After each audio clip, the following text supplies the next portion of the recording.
اہل تشیع کے plate form سے بعض مبلغین کی جانب سے جو سر عام شرک پھیلایا جا رہا ہے اور معاذ اللہ مولا علی علیہ السلام کے علی خالق، علی رازق اور علی جل جلالہ جیسے کفریات بکے جا رہے ہیں، آخر ان کا ذمہ دار کون ہے؟ لیکن یہ بہت بڑا ظلم ہے اور یہ اس وقت تقریباً اپنی ایکسٹریم کو پہنچ چکا ہے، خصوصاً ہمارے سب کانٹیننٹ کے اندر۔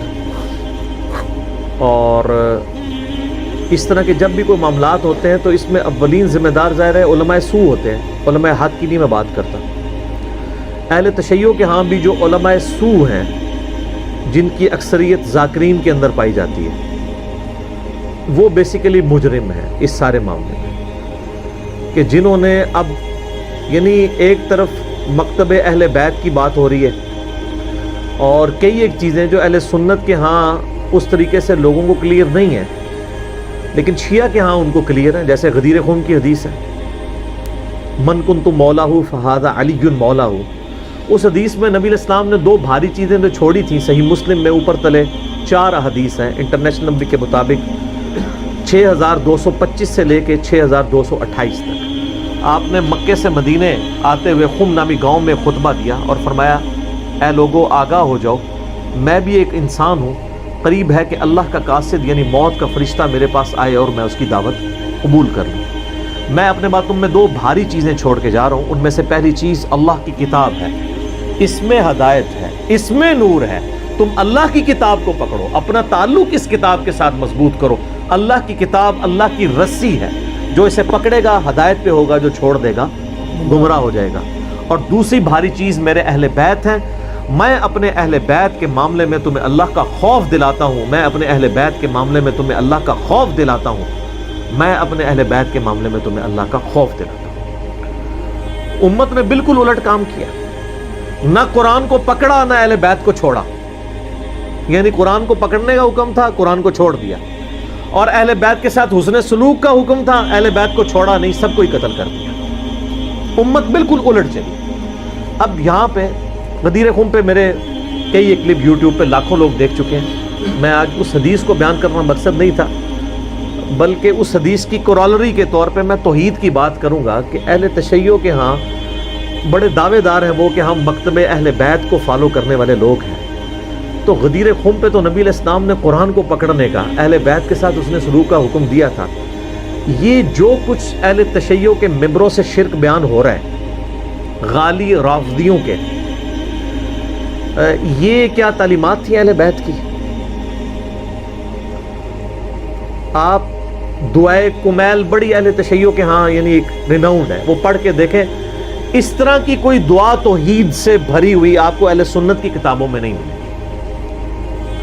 نہج البلاغہ میں مولا علی رضی اللہ تعالیٰ عنہ علیہ السلام کے خطبات قرآن کے حوالے سے اور توحید کے حوالے سے پڑھ کے دیکھیں، کمال کے خطبات ہیں، ان میں تو شرک قریب پھٹک ہی نہیں سکتا۔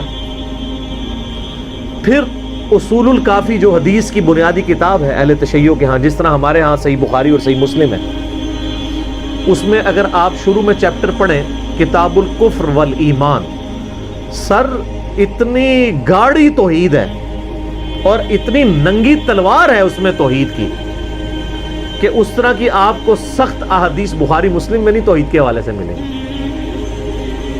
اور سب سے بڑھ کے قرآن جو غدیر خم پہ چھوڑا، قرآن کی توحید جو ہے تو بالکل ننگی تلوار ہے۔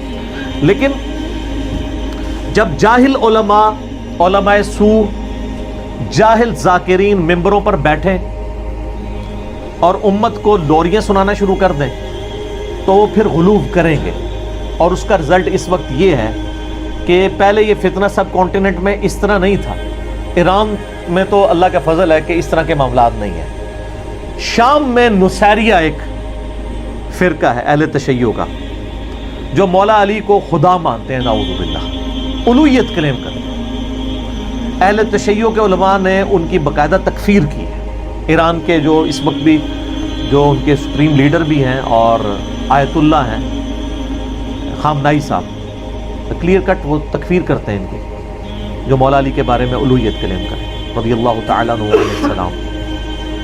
اب انہی کے معاملات یہاں پہ بھی چلنے شروع ہو گئے ہیں، یہاں پہ ممبروں سے وہ مولا علی جل جلالہ نعوذ باللہ، بلکہ وہ مولا حسین جل جلالہ، اور وہ کہتے ہیں اہل بیت جو کائنات کا نظام نعوذ باللہ اہل بیت چلا رہے ہیں۔ اور بھائی یہ کائنات اللہ نے بنائی ہے، یہ کائنات کا نظام بھی اللہ چلا رہا ہے۔ مولا علی کو بھی اللہ نے بنایا ہے، اور مولا علی کو اللہ نے موت دے دی، اب وہ قیامت تک جنتوں میں زندہ ہیں، دنیا سے ان کی موت ہو چکی، کوئی دنیا کا نظام نہیں چلا رہے مولا علی۔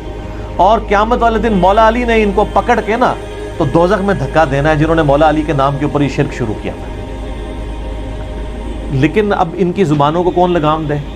اب کچھ عرصے سے اہل تشیع کی میٹنگز ہونا شروع ہوئی ہیں، ان کے جو بڑے بڑے علماء ہیں نا، انہوں نے باقاعدہ کانفرنسز کال کی ہیں، باقاعدہ ریٹن فارم میں انہوں نے کفر کے فتوے نکالے ہیں ان جو نصیریہ ٹائپ کے جو اہل تشیع میں غالی اور رافضی موجود ہیں کہ بھئی یہ اسلام سے خارج ہیں۔ اگر یہ علی کو خالق، علی کو مالک اور علی کو رازق ماننا شروع کر دیں گے تو یہ تو مولا علی کی سکھائی ہوئی توحید کے ہی منافی ہے۔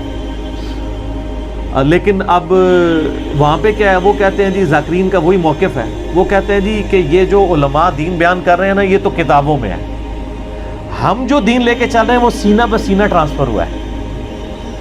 وہی بیماری جو اہل سنت کے ہاں بھی پائی جاتی ہے، جب آپ کسی کو قرآن و سنت سے دلیل پیش کرتے ہیں تو جو غالی صوفی ہیں وہ کہتے ہیں یار دین سارا کتابوں میں تو نہیں، بلکہ آپ تو غالی علماء نے بھی کہنا شروع کر دیا ہے حدیث میں آیا ہے، حدیث میں آیا ہے۔ کہتا ہے نا وہ ایک مولانا نقلیں میری اتارتا ہے نا، تو وہ یہ بتانا چاہ رہا ہوتا ہے حدیث تو تمہاری ہے، ہمارا کیا حدیث سے لینا دینا۔ کہتا ہے علماء سے پوچھ پوچھ کے ان کے سینوں سے معاملات چل رہے ہوتے ہیں۔ تو جس طرح اہل سنت کے ہاں غالی صوفی پائے جاتے ہیں جو کہتے ہیں دین سینہ بہ سینہ ٹرانسفر ہوا ہے، اہل تشیع کے ہاں غالی ذاکرین پائی جاتے ہیں جن کا یہ موقف ہے، اور بدقسمتی سے اکثر ممبر انہی کے ہاتھ میں ہے۔ اب کچھ علماء کو ہوش ہے، میرے پاس تو اہل تشیع کے علماء آتے رہتے ہیں اور ہم سے تو خیر گلے مل کے سنی بھی روتے ہیں کہ جی کیا کریں سنیوں کا، اور شیعہ بھی ہم سے ہی گلے آ کے ملتے ہیں کہ جی کیا کریں ان کا، یعنی جو لوگ درد رکھنے والے لوگ ہیں وہ سمجھتے ہیں کہ ہمارے ان معاملات میں خرابی ہو رہی ہے۔ پچھلے دنوں باقاعدہ کلپ آیا ہے سید جواد نقوی صاحب کا، بہت سٹرکٹ وہ کلپ تھا۔ انہوں نے کہا کہ یہ آپ حسین کے ماننے والے ہو، حسین نے یزید کے خلاف قیام کیا تھا نا، تم نے اگر قیام کرنا ہے نا تو ان غالی رافضیوں کے خلاف قیام کرو جو مولا علی کے نام کے اوپر شرک پھیلا رہے ہیں۔ انہوں نے کہا ہر کہتے ہیں ابھی آگے بتاتے ہو فلاں نے یہ کہہ دیا، فلاں نے، تم وہاں کیوں نہیں کھڑے ہو کے قیام کرتے ہو ان کے خلاف؟ حسین کا نام بھی لیتے اور حسین کے نام پہ ایک بندہ شرک پھیلا رہا ہے۔ حسین نے جان اس لیے دی تھی کہ ان کے نام کے اوپر لوگ شرک پھیلائیں، جس طرح جیزس کرائسٹ عیسیٰ ابن مریم جو امام الموحدین تھے ان کے نام کے اوپر 2.25 ارب عیسائیوں نے شرک پھیلایا ہوا ہے، لیکن عیسیٰ علیہ السلام کی تعلیمات نہیں تھی۔ اب اگر کوئی یہ سمجھتا ہے کہ میں حضرت عیسیٰ کے ساتھ نسبت مضبوط کرنا چاہتا ہوں تو اس شرک سے تو چھٹکارا حاصل کرے جو ان کے نام کے اوپر کھڑا کیا گیا۔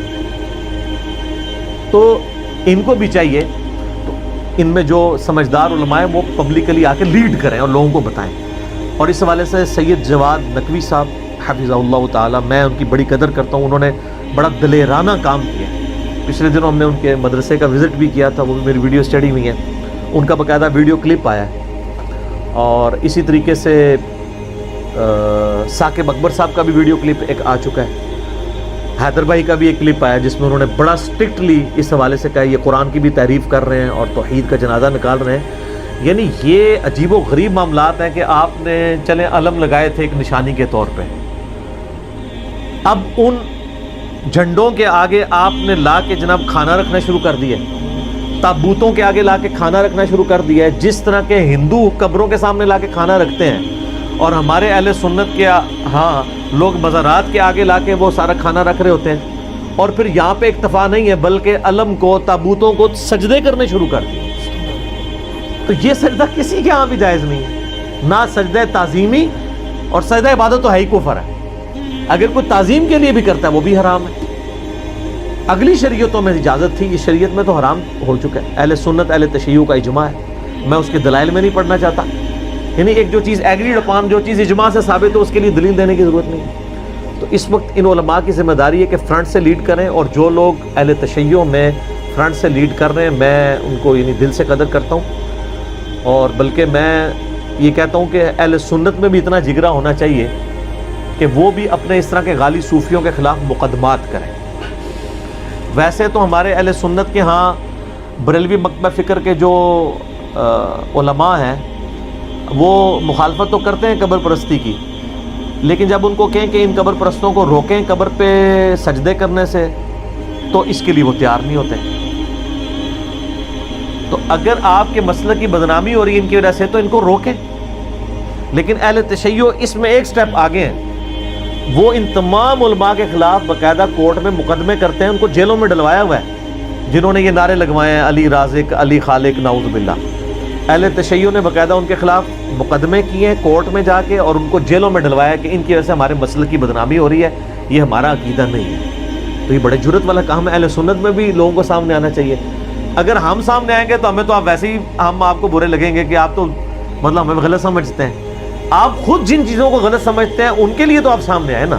ہم تو نہ شیعہ کے اوپر مقدمہ کریں گے نہ سنیوں کے اوپر، ہم تو اپنا مقدمہ عوام کی عدالت میں پیش کرتے ہیں. کیوں؟ کیونکہ نہ میں وہابی، نہ میں بابی، میں ہوں مسلم علمی کتابی.